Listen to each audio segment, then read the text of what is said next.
पुण्यातील rave party प्रकरणी अटकेत असलेल्या 7 आरोपींची कोठडी आज संपणार आहे। आरोपींना दुपारी विशेष न्यायालयामध्ये हजर केलं जाणार आहे। पोलीस आज कोठडी वाढवून मागण्याची शक्यता। खडसेंचे जावई प्रांजल खेवलकरांनाही कोर्टामध्ये हजर केलं जाणार आहे। पुण्यातील रेव पार्टी प्रकरणामध्ये खडसेंच्या जावयांना ताब्यात घेण्यात आलेलं आहे। पोलीस आज कोठडी वाढवून मागण्याची शक्यता। 7 आरोपींची कोठडी आज संपणार आहे। विशेष न्यायालयामध्ये या ठिकाणी आज हजर केलं जाणार।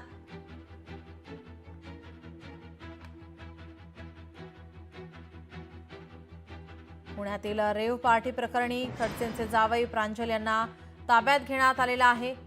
अटकेत असलेल्या 7 आरोपींची आज कोठडी संपणार आहे। आरोपींना दुपारी विशेष न्यायालयामध्ये हजर केलं जाणार आहे।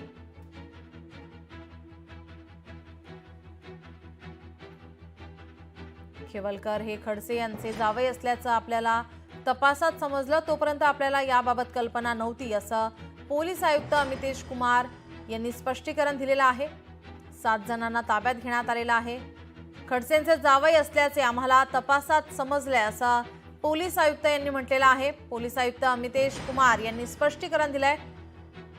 ज्यावेळी ही कारवाई करण्यात आली तोपर्यंत आपल्याला या संदर्भात कल्पना नव्हती, असं ही स्पष्टीकरण पोलीस आयुक्त अमितेश कुमार यांनी दिलेलं आहे। लोकशाही मराठी ऐका, पहा, जागरूक रहा।